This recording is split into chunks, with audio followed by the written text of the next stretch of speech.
Hello everyone, welcome back to my channel. This is Sarah's Creative Solutions, and today we're looking at building the owl. So as you can see here, I'm attaching the wing because the template, to keep it on standard paper, I had to divide it up into two parts, the main base.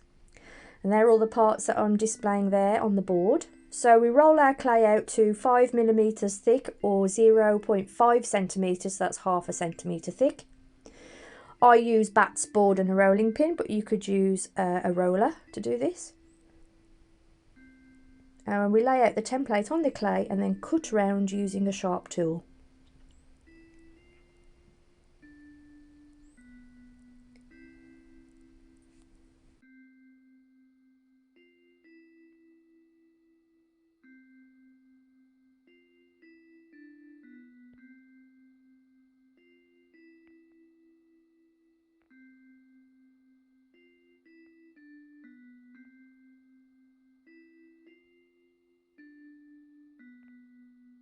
So now it's time to highlight the areas where the design is showing. So this would be the feathers, the bit between the legs, the position of the head, the eyes, the nose, and so on and so forth. Do this with a blunt tool, so we don't want to push through the paper to do this. We're just making a slight indentation by using a little bit of pressure, not too much because it's not much needed to leave an imprint. So as you can see, I do each feather individually, but you can always sculpt this part in if you wish, and if you don't want to follow my design, you could have a look at wings and put your own pattern in.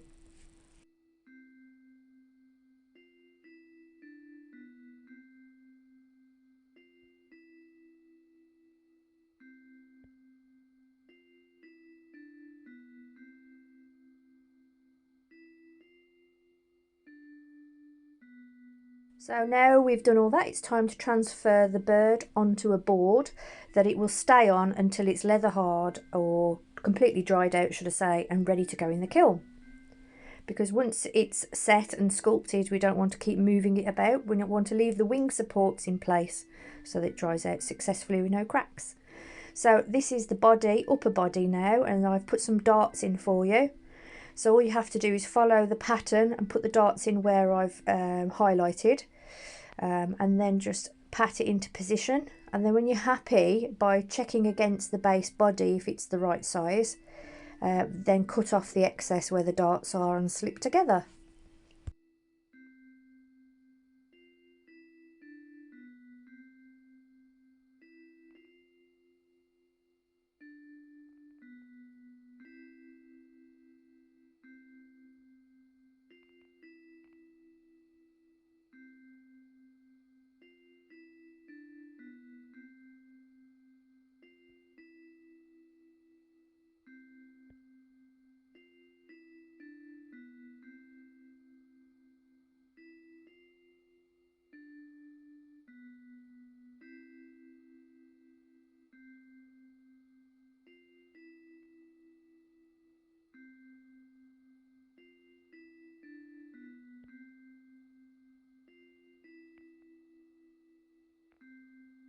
So now you can see I'm cutting off the inside and the outside overlap of clay, and then we can score and slip and join together.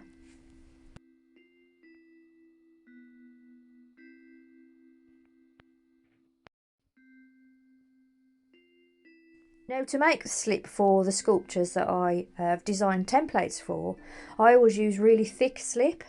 And we make slip, if you don't know already, by rolling out the same clay body that you're using. So it must be the same clay body. I must highlight this because it's really important.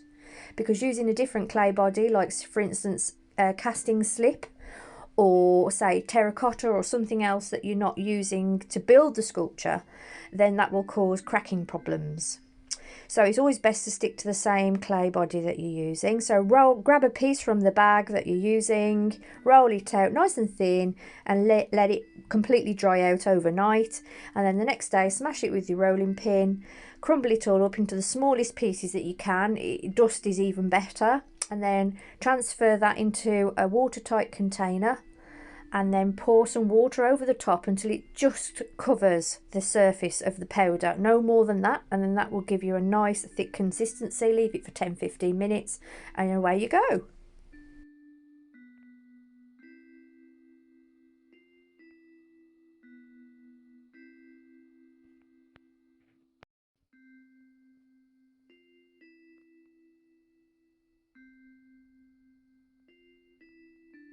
So now we've joined those parts together and we've used thick slip, and we're blending in now anywhere that needs to be blended in and making sure of the shape. As you can see, it's a really nice body shape there. Fill in any gaps that you need and then try it against the body base like I said earlier, just to make sure it's the right size. You can see on the body base where the body needs to finish, so we don't want it too long, otherwise the tail will look too short. So here you can see now I'm making a little slit at the bottom for the body base bottom, so we're going to shape that round into a shorter position now. You might have to trim a little bit off the same, or you might be able to just get away with blending it in. And then that should be the right size. There you go, just blending it in with my tool, and then try it against the body base once more. And then leave that to one side to firm up. And once it's firmed up, you can score and slip that onto the body base.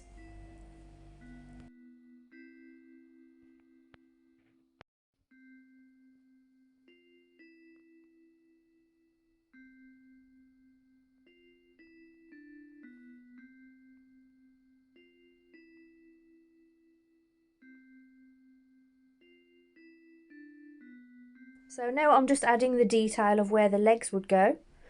So obviously there'd be a slight split in the body in this area, and this would be the feathery area, the top of the legs. So I've just put that to one side after I've marked it, and now I'm just highlighting the eyes position even further so we can see for later when we attach the nose. And this is the bones of the wings that I'm showing you now in the video, and this is the position they go in. They are supposed to blend in seamlessly with the wing, so there shouldn't be any join marks when we've attached those. So this is the back head, middle head and face that I'm showing you now. And we just push down that point so it meets the face and just make sure that it's in the right position. And this is now the highlighted eyebrow. And you can add this on if you want to, you don't have to. And then you can see I'm positioning the head and showing you here how it slips together. You might have to trim a little bit under the chin there just to make sure, because when we're cutting out the clay with the template on, sometimes the clay can stretch as you pull it off the board. So as you stretch it, it distorts the shape very slightly. So bear that in mind when you're rolling out your clay and pulling your pattern off the board. Try and do it as gently as possible so you don't stretch the clay. There you go. I'm slipping on the main face now to the top head. And then this is the back head. Put that in the right position too. Curved side up. Take away the inner edge, because it's going to attach to the head on an angle, so we don't want any corners getting in the way. Make sure it fits nicely before you attach. And then that gives us a nice curved round shape of the head, so it looks like he's looking down. And then I've added a dart in this. If you are going to have it in the position that I'm having the head, then I've added a dart in there to give it even more of a rounded shape at the back. But you may decide to attach his head so he's looking upwards, and if you were going to do that, you wouldn't need to do that dart. So that's why I've left it out of the template. As you can see, my owl is looking down. So this is when I'm slipping on the nose and the beak. There we are, attaching that. And then filling in any areas with thick slip. And this is the stamps I use. They're bisque stamps that I make on my potter's wheel, and then fire them. And I use these to stamp out different size eyeballs for my sculptures. You don't have to do that. You could just roll out some clay for an eyeball. Just take your time. You should be able to get an even enough ball, but this just saves time for me, so I use the stamps.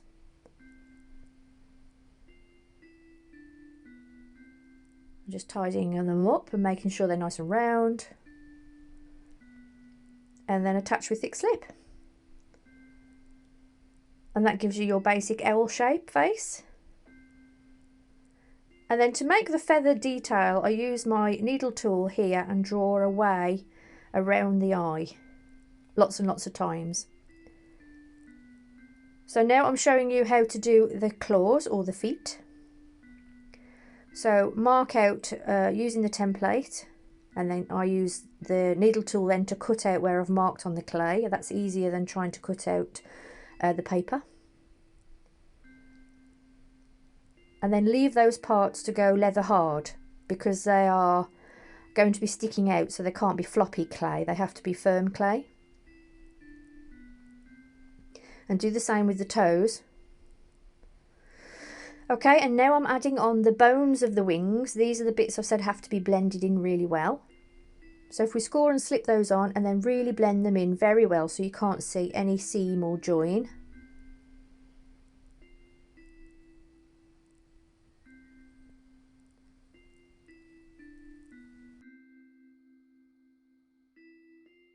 And now I'm adding the wall mounting holes at the back. They're keyholes. So start off with a large circle and then a little slit, so that once they are once the screw head's gone through the hole, it then slits into the slit above, and then that stops it from moving about on the wall. And now I'm using my needle tool to highlight the design that we marked in earlier using the template and a blunt tool, and we do that on all the wings and the tail.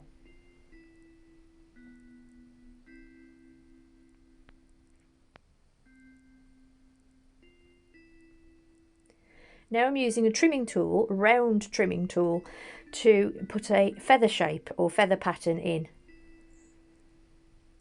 As you can see there, I'm taking away some of the bone of the wing and blending it in with the rest of the wing so it's more seamless.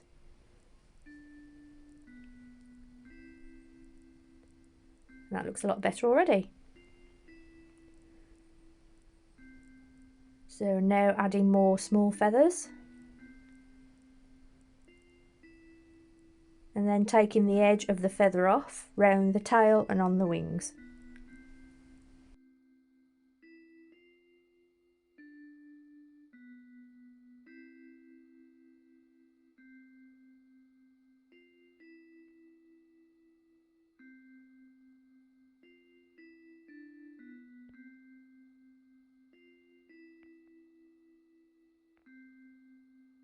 Then I use a wet damp brush just to smooth out the edge of those feathers so that they're narrower than the rest of the wing, because we want to give it that effect as if they are very thin. So we do that just by thinning out the edge only.